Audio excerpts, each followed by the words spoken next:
College কিংবা ভার্সিটিতে ওঠার পর বন্ধুত্বের শব্দটা রূপ দেখার অভিজ্ঞতা কম বেশি আমাদের সবারই হয়েছে।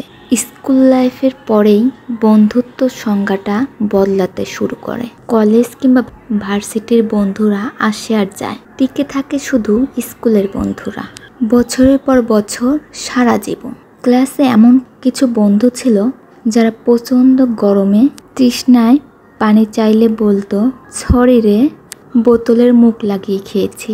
আবার এমন কিছু বন্ধু ছিল যারা ব্যাগের বই বের করে সব ছিটে ছড়িয়ে ছিটিয়ে রাখত, অন্য বন্ধুদের জন্য জায়গা ধরে রাখত। শেষ 5 মিনিটের রিয়ারেন্সটা দেখালে কোনো বন্ধুর পাস মার্কটা নিশ্চিত হয়।